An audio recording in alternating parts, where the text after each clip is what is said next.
आज आपण घरीच पिझ्झा कसं बनवायचं ते पाहणार आहोत. तर घरगुती साहित्यापासून म्हणजे जास्त बाहेरचं साहित्य लागणार नाही. 100 रुपयेमध्ये 2 पिझ्झा होऊन जातील आरामशीर. तर त्यासाठी बघा मैदा घेतलेला आहे आणि जेवढा मैदा घेतलेला आहे तेवढंच गव्हाचं पीठ घेतलेलं आहे. तर पूर्ण पण मैदा तुम्ही यूज करू शकता.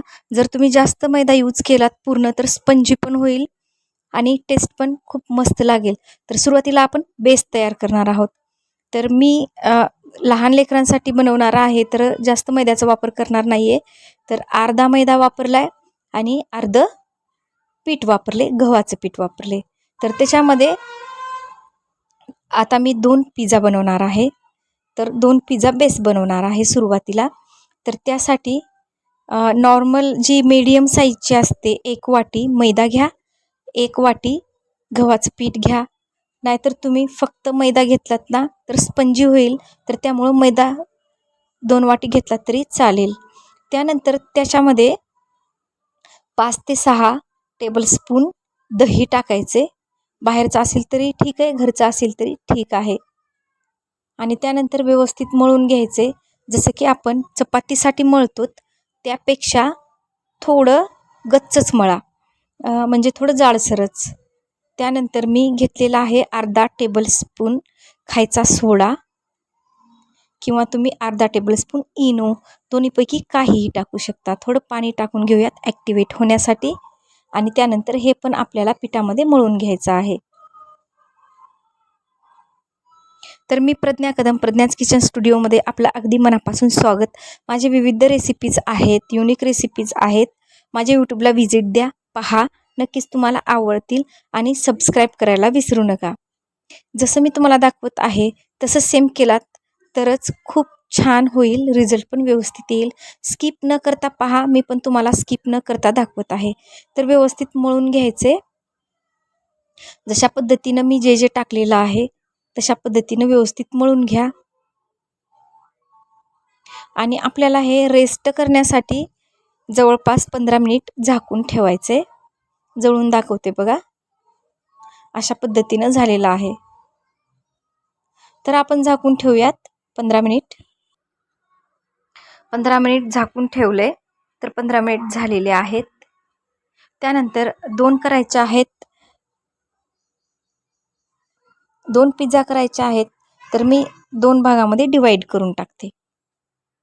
बघा 2 भाग केलेले आहेत. तर एक भागाचा आता आपण पिझ्झा बनवूयात. एक भाग झाकून ठेवलेला आहे. तर बघा पीठ टाकले मी पोळीपाटावर. जाडसर आपल्याला लाटून घ्यायचे. सुरुवातीला आपण प्रेस करूया हातांनी आणि नंतर लाटून घेऊयात. असं प्रेस केलात ना तरीही चालेल.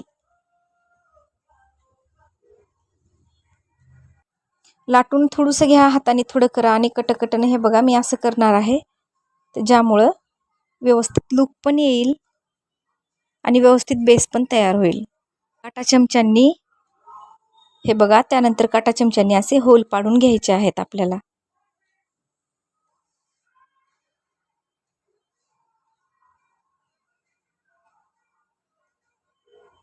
तर सगळे होल पाडून झालेले आहेत. चला तवा गरम करूया. तव्यावरती आपण थोडंफार शेकून घ्यायचं आहे. बघा या साईडने त्या साईडने, दोन्ही पण साईडने थोडं थोडं, पूर्ण आपल्याला चपातीसारखं भाजून घ्यायचं नाही आहे. थोडं या साईडने, थोडं त्या साईडने. हे बघा बुडबुडे आल्यासारखे झाले ना की पलटून घ्यायचे आणि त्याही साईडनं थोडा वेळ ठेवायचे. बघा एवढा वेळ ठेवायचे. पलटून घेते आणि खालच्या साईडने पण एवढा वेळच भाजून घ्यायचे. दोन्ही साईडने छान भाजून घेतलेलं आहे. जास्त म्हणजे चपातीसारखं नाही भाजायचे. बघा मी जेवढं भाजले एवढं भाजून घ्यायचे. आणि त्यानंतर आता आपल्याला व्यवस्थित पिझ्झावर जेही टाकायचं आहे ते सगळं टाकून घ्या.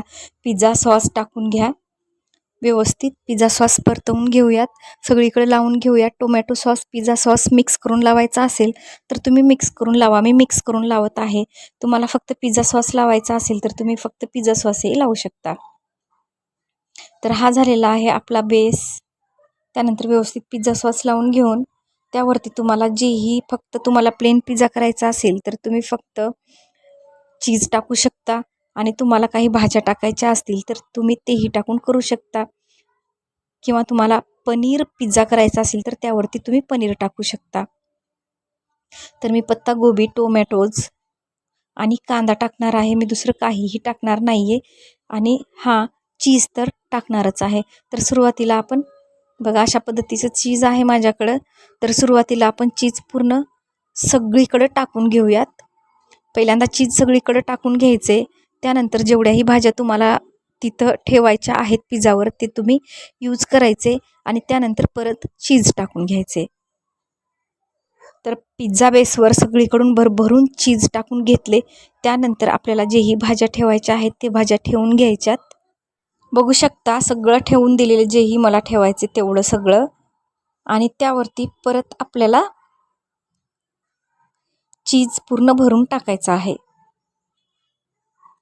बघू शकता वरून पण भरभरून चीज टाकून दिलेला आहे. तर चला आता आपण तव्यावरचा पिझ्झा आहे तर तव्यावर ठेवून देऊयात. एकदम गॅस आपल्याला कमी आचेवर करायचे आणि यावरती झाकण ठेवून द्यायचे, ज्यामुळं वाफ बाहेर गेली नाही पाहिजे आणि पिझ्झा व्यवस्थित मेल्ट झाला पाहिजे. जे पिझ्झावरचं चीज आहे ते पूर्ण मेल्ट झालं पाहिजे तोपर्यंत आपल्याला ठेवायचे, जोपर्यंत ते मेल्ट होणार नाही. तर तुम्ही 5 मिनटाच्या नंतर काढून पाहू शकता. गॅस पूर्ण कमी आचेवर ठेवायचा आहे, पूर्ण लो करून ठेवायचं आहे. बघू शकता खालच्या साईडने पण मस्त झालेलं आहे, वरच्या साईडने पण सगळं चीज मेल्ट झालेलं आहे. तर कट करून घ्यायचे.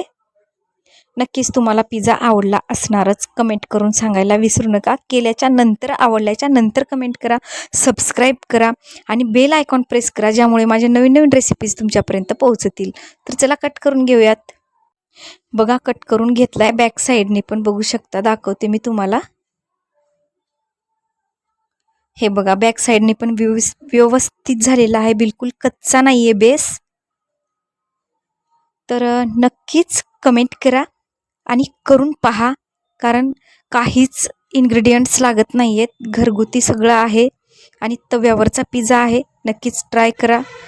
तर यावरती चिली फ्लेक्स तुम्हाला जेही आवडतं, ऑर्गॅनो चिली फ्लेक्स जेही आवडतं, टोमॅटो सॉस, मेयोनीज सर्व काही तुम्ही टाकून सर्व करू शकता. तर लाईक करा, शेअर करा, कमेंट करा, सबस्क्राईब करा आणि बेल आयकॉन प्रेस करायला विसरू नका.